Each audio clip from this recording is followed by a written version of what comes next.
Hi everyone, thank you so much for being here. As you probably know, my name is Savannah Meares, and Going Gaga is my senior capstone project for the music history major here at UCLA. This showcase will serve as the culmination and presentation of the research I have done this year on pop music icon Lady Gaga. The booklet which was handed to you at the door is more than a simple playbill. It contains my written thesis and a roadmap of sorts to guide you through the subject matter I will be covering in my performance. As it will be difficult to read now, I'll highlight some of the main points before we get started. First off, and most importantly, this showcase is about feminism. Not just any feminism, but a new wave of it being led by late 20th and early 21st century female popular music artists like Lady Gaga, Beyoncé, Grace Jones, and Madonna.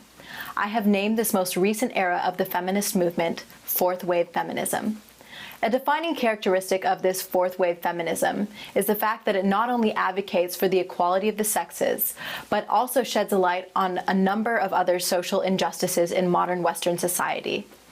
In an era where LGBT rights, racism, and sexism are more pertinent than ever, Gaga's particular brand of fourth wave feminism seeks to break ties with all preconceived notions of heteronormativity perpetuated by Western patriarchal society. Fourth wave feminism seeks to dismantle the very structure enabling the oppression of women and sexual minorities. Gaga's overt exploration of female sexuality, de-romanticization of the female celebrity, and refusal to conform to heteronormative notions of gender and beauty seek to liberate and empower people metaphorically imprisoned by the dictates of Western society. Going Gaga has been a true labor of love for me, and I hope you are as inspired as I am by the end of the show. Pause up, little monsters!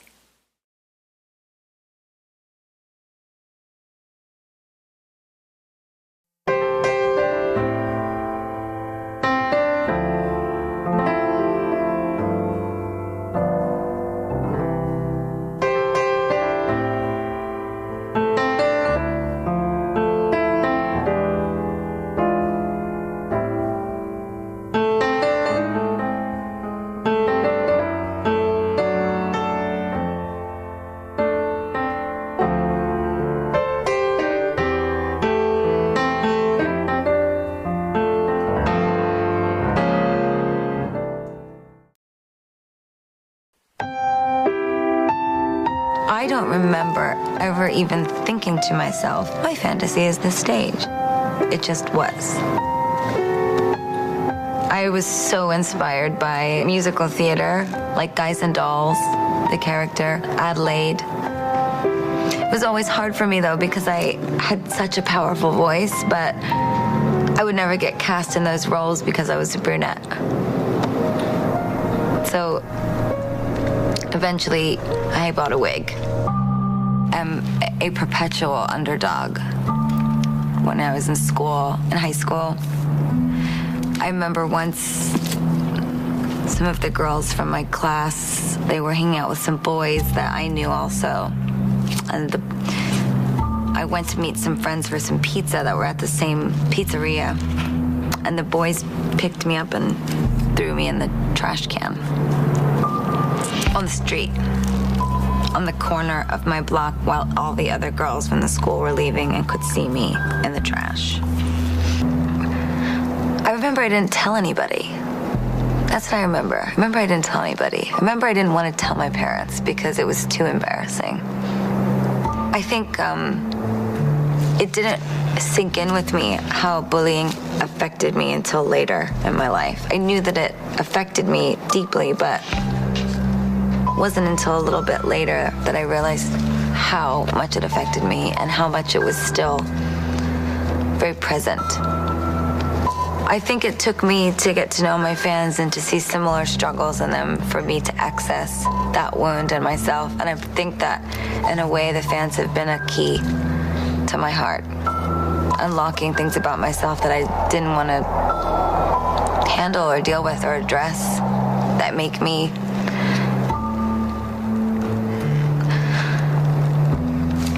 a greater songwriter. I read this thing that you had said that you always felt lonely. Yes. And it was great to hear someone else articulate that. Well, I have begun to cherish my loneliness, and I have sort of since I was around 20 years old, and I'm 25 now, so 5 years of cherished loneliness. And I was very depressed when I was 19 because I decided to pursue music, and I dropped out of school, and I told my parents I didn't want any money from them, and I got 3 jobs, and I just hit the ground running, did it on my own. And I would go back to my apartment every day, and I would just sit there, and it was quiet, and it was lonely, and Still. it was still, and there was just my piano and myself. And I had a television, and I would leave it on like all the time, just to feel like somebody was hanging out with me. And especially during the period when I was doing cocaine, I mean, it was like the drug was my friend. Yeah, it's your lover that never leaves you. And I never did it with other people. And it's such a terrible way to fill that void, because it just adds to the void, really, because it's not real. Just remember one night being in the shower, and I was like bent over in the shower, and I had the cold water on. I was coming down, and because I'd just done so much, I didn't even feel good. I just felt like crap. Ugh. And I had the thing of NyQuil, and I had the water going, and I was drinking the NyQuil, and I'm just like, please, Lord Jesus Christ in heaven, let me live through the night. That's the crazy thing. And I'll never do it again. And then, you never really do that. But my point is this. I sort of woke up one day and was like, you're an asshole. You're not an artist. Outgo. You're not an artist. If you were a real artist, you'd be focused on your music. You wouldn't be spending your money on the White Devil. I remember when I got dropped from my first record label, I just said, Mommy, let's go see Grandma. And I cried on my grandmother's couch. She looked at me and she goes, I'm gonna let you cry for the rest of the day. And then you have to stop crying, and you have to go kick some ass.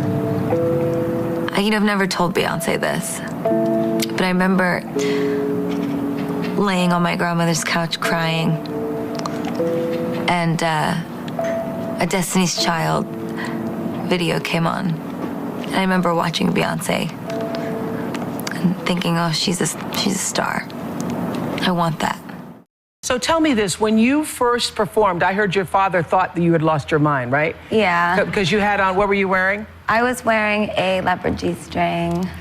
A leopard G-string. At a nightclub with Lady Starlight, and we were wearing Indian headdresses, dancing to Run to the Hills by Iron Maiden. And your father said? He just thought I was completely nuts. He didn't get it, And I don't know if I really got it. I just know I really wanted to do it. I'm a pop singer. People say that your life must be so hard, blah, blah, blah. Oh, you can't go anywhere, blah, blah, blah. Criticism, scrutiny, blah, blah, blah. And I'm just like, you don't know about scrutiny. You don't know what my grandmother went through. You know what my mother has been through, my father. And the dream of my family to have a legacy. The dream. My grandparents came here from nothing. My father was the first to go to college. My mother was the first to go to school. It's like the dream of my family. My father wasn't always like the most open-minded person. And watching his life change, meeting the fans, watching my mother's life change, my sister, my grandparents. I feel now like we just have this greater purpose as a family.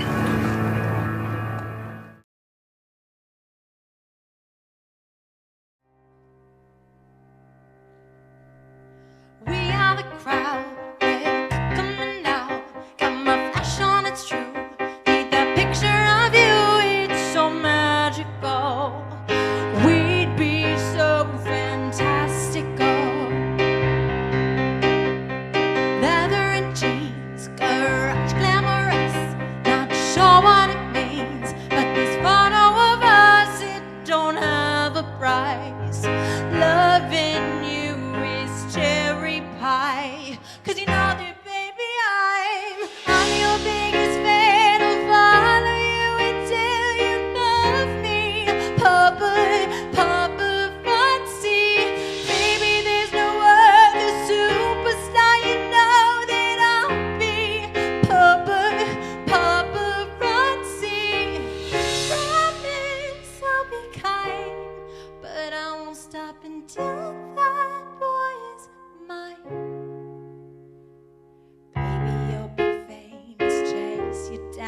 until you love me. Paparazzi.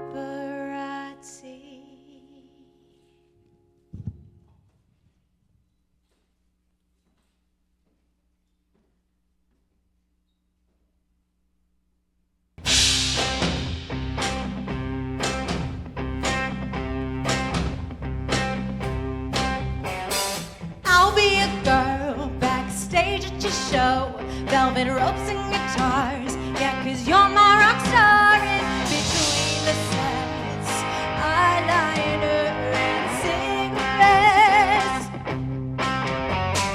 Shadow is burnt, yellow deaths we turn, my ashes are dry, purple teardrops are crying, don't have a price. Loving you is my cherry pie, 'cause you know that, baby, I'm your biggest fan. I'll follow you until you love me. Paparazzi. Baby, there's no other superstar, you know that I'll be.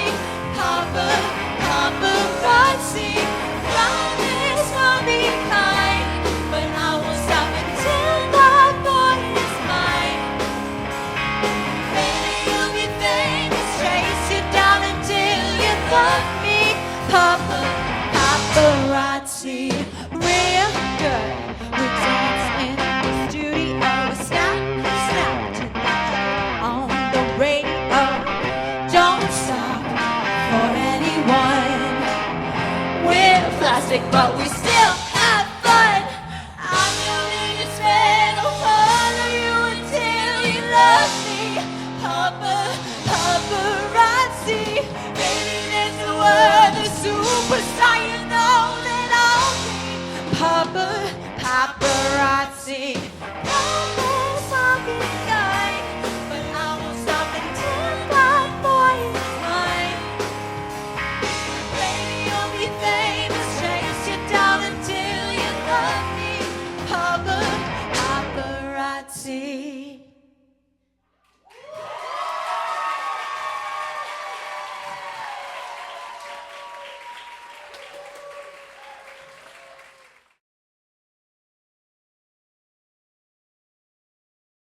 It's like fame, which is what the album is called, or the fame rather, is both the birth and the death of the artist. True. Because the minute that you become famous, the very thing that tells the whole world about you is also the thing that shoots your art right in the face. But I think that when I get my photo taken falling out of a limousine, I think it does nothing but amplify my celebrity and not my artistry. And I'm not a celebrity. So now you're... And when you were writing the song Paparazzi at the time, were you already conceiving the stage performance at the same time? I was a little bit, but I truthfully was just reading tabloids like they were textbooks. I would buy every scandal book, every paper, every magazine that I could get my hands on, and I would tear sheets out and imagery, and that is the most Warholian thing about what I do, is that I embrace pop culture. You launch an album called The Fame. You achieve an extraordinary amount of fame, and you're under an extraordinary amount of scrutiny. And there must have been a lot of downsides to that. I mean, how do you feel? There's no downsides. I, for myself, am surrounded by very creative and wonderful people. And I've always been taught, and it's funny because Grace Jones said this to me when I met her. I washed her feet. And I looked up at her, and she said, no matter what you do in your life, don't you ever let anybody take your creative people away from you. And what my creative friends always remind me of is they say, only value the opinion of those that you respect. And anyone that you don't respect, pay no mind to their opinion about you or anything else.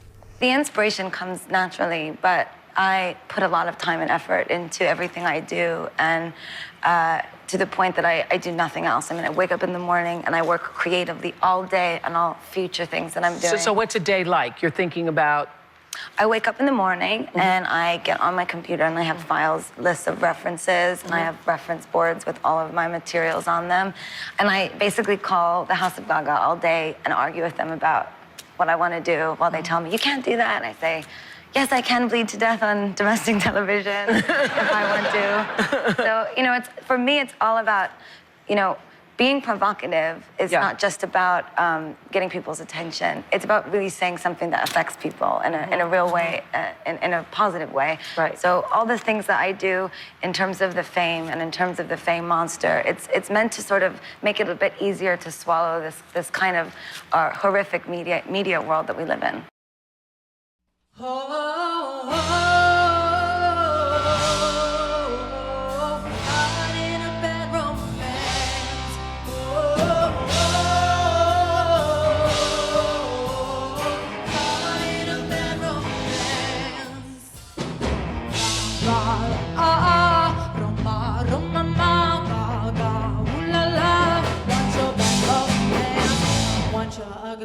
I want your disease. I want your everything is like I want your love. Love, love, love, I want your love. I want your drama, the touch of your hand. I want your leather studded kiss in the sand. I want your love. Love, love, love, I want your love. That I want you, and you know that I need you. I want it back, your back. I want your love and I want your revenge. You and me could write a bad romance. I want your love and all your lovers' revenge. You and me could write a bad romance.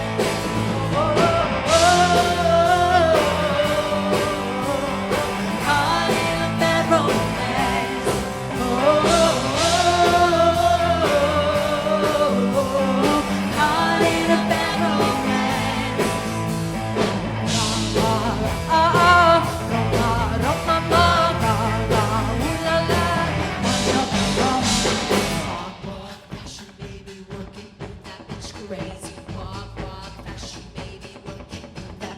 Crazy walk, walk, fashion, baby, work it. You got bitch crazy walk, walk, passion, baby, work it. I'm a free bitch. I want your love and I want your revenge. I want your love. I don't wanna be friends. J'ai ton amour et j'ai vous ton amour. J'ai ton amour. I don't wanna be friends. I don't wanna be friends.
Something I always tell my fans, and I really mean this, and coming from me, I know everyone thinks I'm this like sexually charged, you know, pop music maniac, which I am.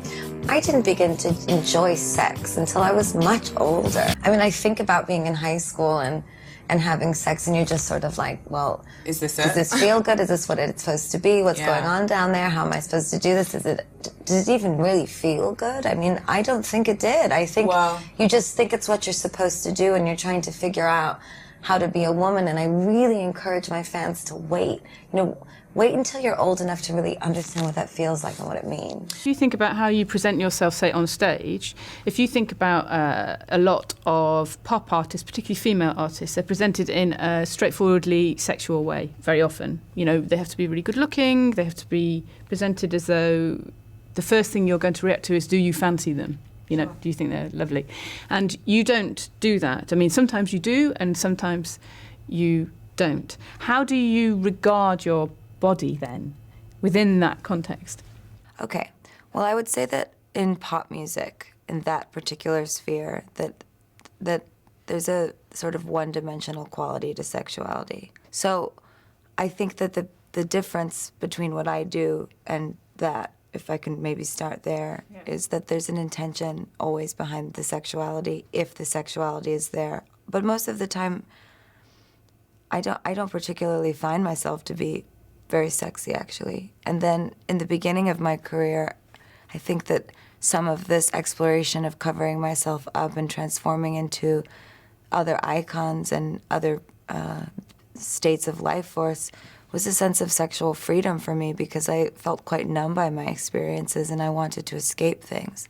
You know, my sexuality just doesn't play a very big part in my life like that. It's much more of like an animalistic, pure thing, and I struggled with understanding it my whole life because I felt more connected to male artists, more connected to rock and roll, more connected to glam culture. Femininity, the way that I learned about it growing up, I just didn't feel comfortable in it. I mean, like today, you know, we tried wigs on, and the ones that were maybe more girly or pretty, it was like I felt uncomfortable because that's just not how I see my music. And there's a certain power in ignoring any sort of pretense about sexual orientation or gender. It's so much like, to me, a canvas doesn't have a gender. So if you're a vehicle, you have to kind of annihilate all of those preconceived notions. But some people are really driven by their sexuality, and it's part of who they are. It's just not for me. Being a woman is like, it's a secondary part of my existence. I'm much more concerned with my consciousness and knowing that I am my fans are me, we are each other, all people are connected, and that if one person is sick, the whole world is sick. It's like all about compassion and love.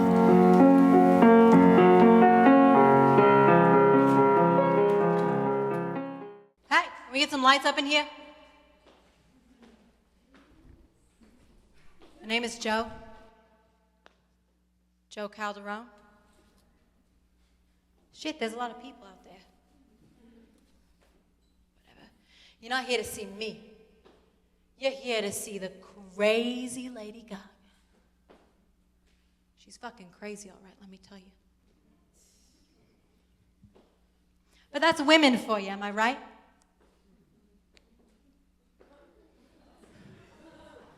All these periods and hormones and shit.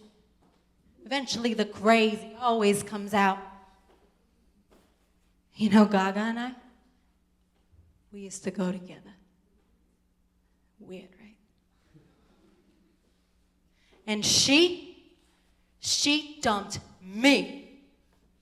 Said I wasn't enough of a man for her. Not enough of a man. What the fuck is that supposed to mean?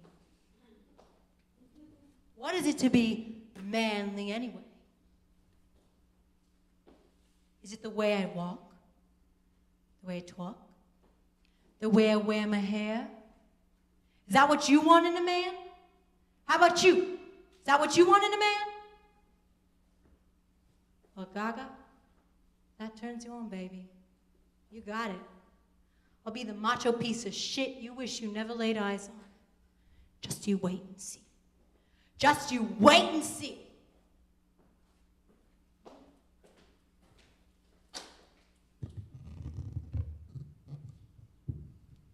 the fuck is this?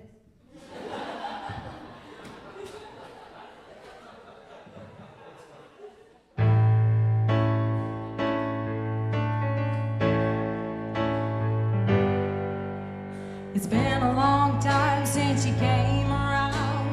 Been a long time, but I'm back in town. This time I'm not leaving without you.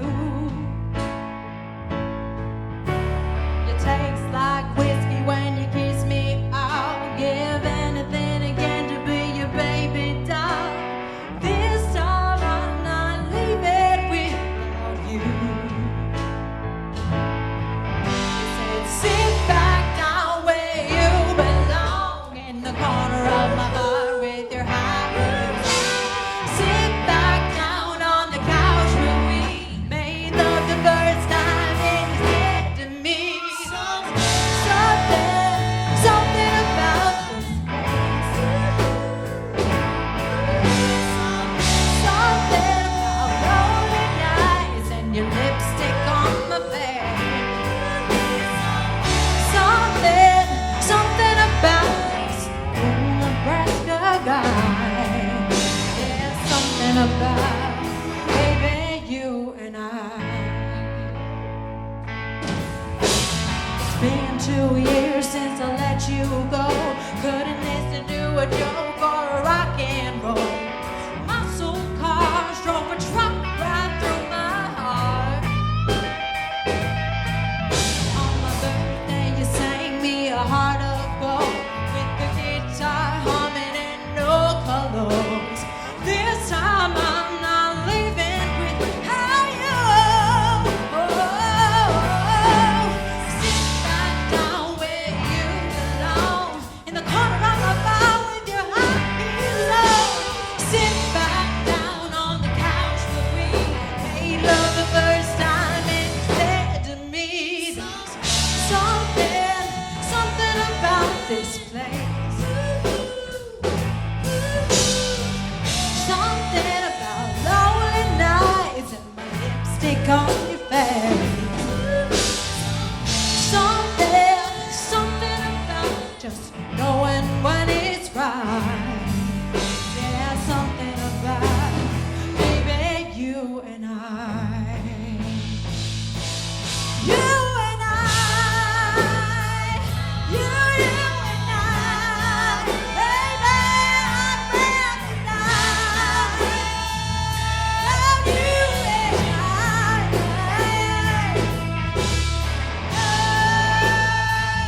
You and I.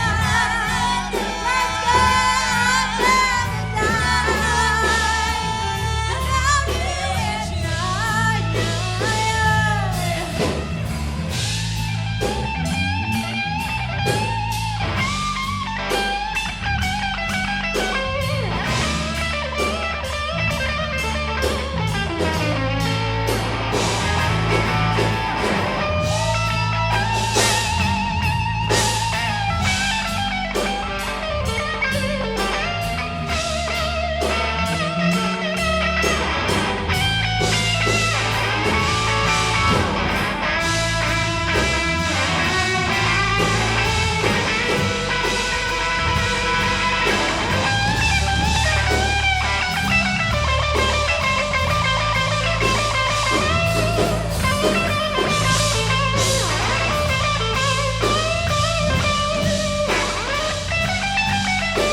I'm a feminist.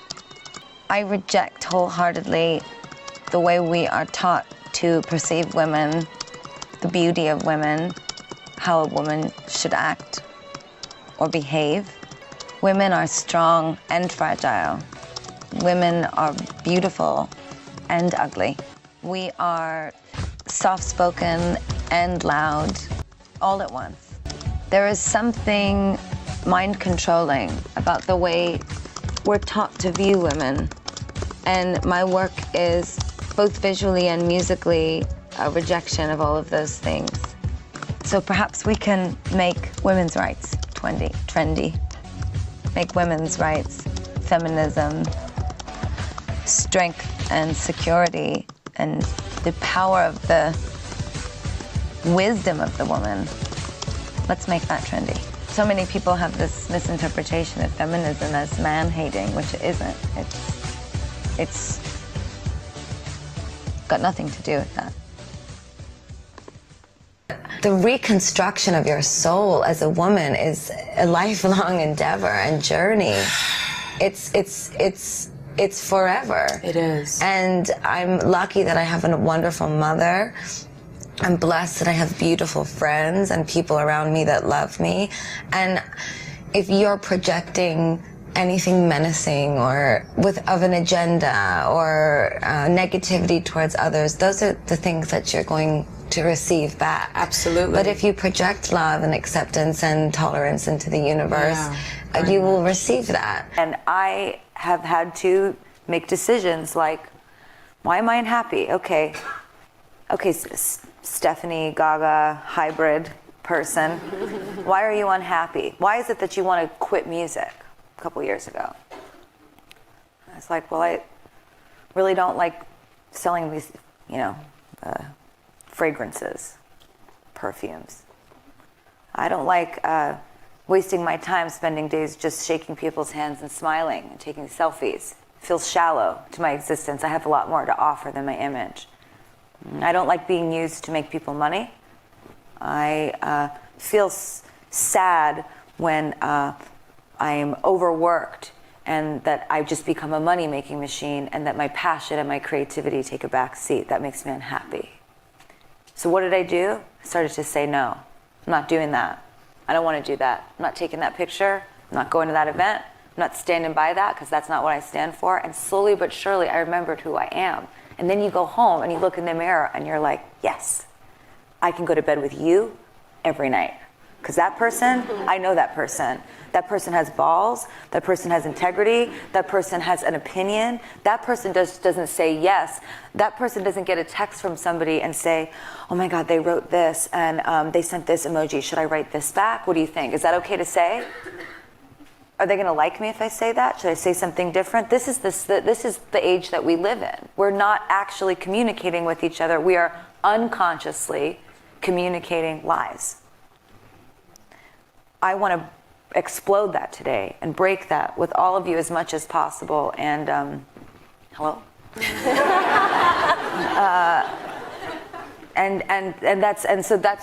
That's what I would say. So my long answer to that question is that I check in with myself throughout the day, and I say, do I really want to do this?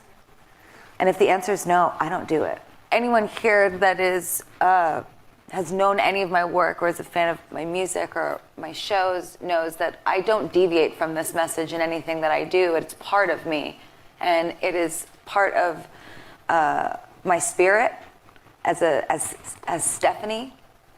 I said this earlier, and I'll say it again. I invented myself, Lady Gaga. I curated my life to be an expression of my pain.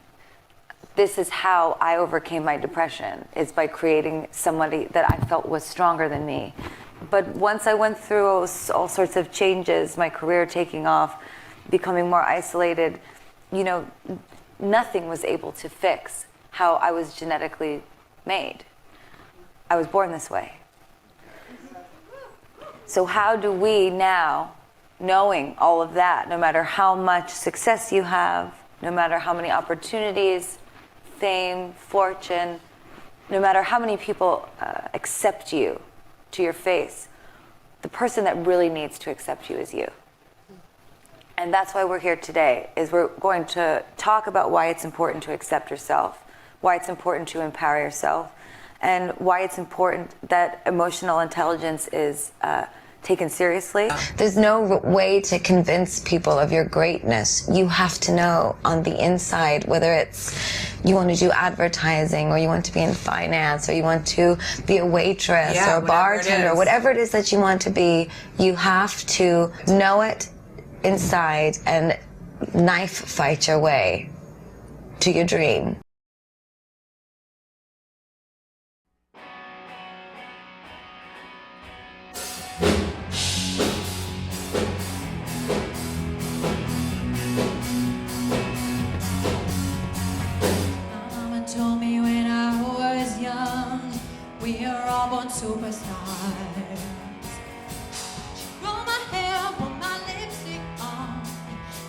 class of her bourgeois. Nothing wrong with loving who you are, she said, 'cause he made you perfectly. So hold your head up, girl, and you'll go far. Listen to me when I say I'm beautiful in my way, 'cause God makes no mistakes. I'm on the right track, baby, I was born this way. Don't let yourself in regret, just tell yourself and you say I'm on the right track, baby, I was born this way. There ain't no other way, baby, I was born this way. Baby, I was born this way, born this way. There ain't no other way, baby, I was born this way. Right track, baby, I was born this way. Be a drag, just be a queen. Don't be a drag, just be a queen. Don't be a drag, just be a queen. Don't be. So prudent and celebrate friends. So wicked, rejoice is true. No religion of the insecure. I must keep myself, respect my youth. With lover is not a sin. Believe capital H-I-M. I love my life, I love this record, and the amore volete. I'm beautiful in my way, 'cause God makes no mistakes. I'm on the right track, baby, I was born this way. Don't let yourself in regret, just love yourself and you say I'm on the right track, baby, I was born this way. Ooh, there ain't no other way, baby, I was born this way. Baby, I was born this way, born this way. There ain't no other way, baby, I was born this way. Right track, baby, I was born this way. Hey, hey, don't be a drag, just be a queen. Whether you're broke or evergreen, your black, white, mixed, your Laudicina, your Lebanese, your Orient. The life disabilities, you outcast for leadership. Rejoice and love yourself today, 'cause baby, you were born this way. Lesbian, transgender life, I'm on the right track, baby, I was born to survive. No matter black, white, or race, cola or Orient, baby, I'm on the right track, baby, I was born to be brave. Falling away, 'cause God makes no mistakes. I'm on the right track, baby, I was born this way. Don't let yourself in regret, just love yourself when you say I'm on the right track, baby, I was born this way. Ooh, there ain't no other way, baby, I was born this way. Baby, I was born this way, born this way. There ain't no other way, baby, I was born this way. Right track, baby, I was born this way. Hey, I was born this way. Right track, baby, I was born this way. I was born this way. Hey, I was born this way. Right track, baby, I was born this way. Safety, same DNA, but born this way.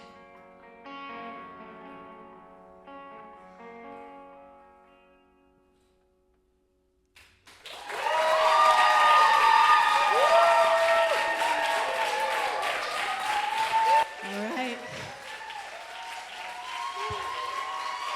Thank you so much. Obviously, this was a labor of love. A huge Lady Gaga fan and feminist and all of that. And something important I wanted to point out about my doing this show is that aside from the cause for women that I'm doing this for, this has been a huge achievement for me as someone who is chronically ill. I don't know if all of you know, but I've suffered from chronic illness since I was 16 years old. And in the last year, I've obviously made some huge improvements, still on the way up, but there are a lot of people out there who are chronically and invisibly ill. So they look like me, you look like a normal college student just going about their day. It doesn't look like there's anything wrong with them, but they are in severe amounts of pain and can barely get through their life. And not all of them are as lucky as I am to have the parents and family that I have and to have the doctors that I have. So all I ask is that you go out tonight with an open mind. And when you meet someone or you see someone using a handicap placard and you're like, oh, they look fine, why do they have a handicap placard? Or, you know, you meet someone and you don't know who they are, but everyone faces their own struggles. So I just want everyone to face everyone else with an open mind and be aware that everyone is fighting their own battle. And don't judge when you first meet someone. And thank you so much for being here. Thank you all for being a part of this. It was beautiful. Thank you. Thank you, Mother Monster. Have a good night. Safety.